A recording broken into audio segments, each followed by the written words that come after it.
আজকের থেকে 40 বছর আগে চাকরির সূত্রে ভুবনেশ্বরে আমি অনেক দিন ছিলাম।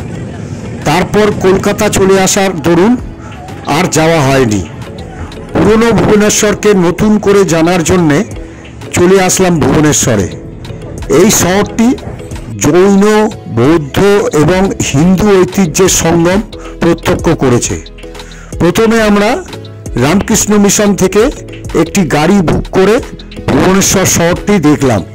এই পুরনো শহরটি অনেক বদলে গেছে এবং এই রাজ্যটি সব দিক দিয়ে অনেক উন্নত হয়েছে। যেতে যেতে দেখলাম হিন্দু সাগর শিব মন্দির।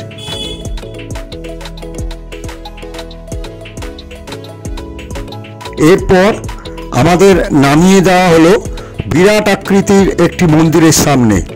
এই মন্দিরের নাম লিঙ্গরাজ মন্দির। গাইড বললেন হিন্দু ধর্মাবলম্বীরা ছাড়া এই মন্দিরে অন্য ধর্মের কেউ প্রবেশ করতে পারে না।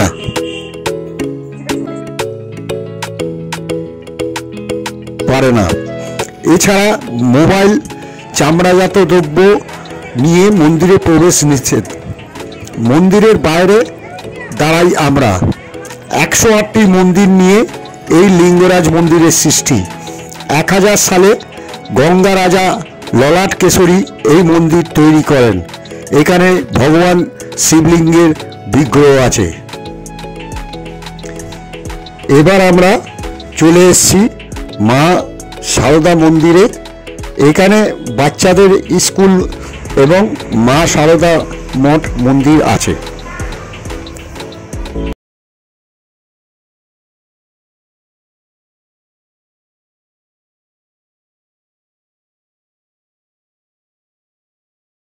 মন্দিরে জলাশয় দেখতে, এখানে এই জল খুব পবিত্র।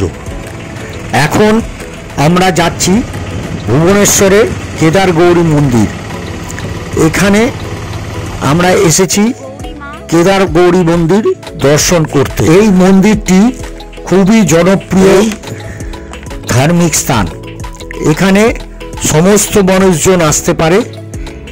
একই রাজার দ্বারা এই কেদার গৌরী নির্মিত দুটি সময়।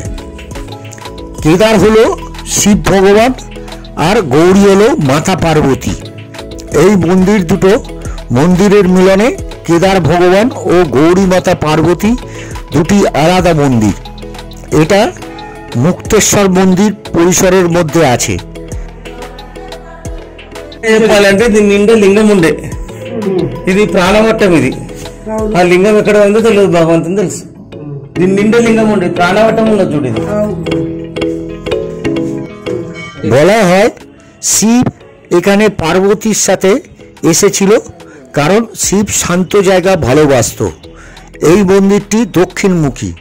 মন্দিরের বাইরে দেয়ালগুলিতে গণেশ, কার্তিক, সরস্বতী ও লক্ষ্মী মূর্তি লাগা। আমরা এখন যাচ্ছি উদয়গিরি ও খণ্ডগিরি দেখতে। এখানে ভেতরে যাওয়ার জন্যে 25 টাকা করে টিকিট লাগে এই উদয়গিরি ও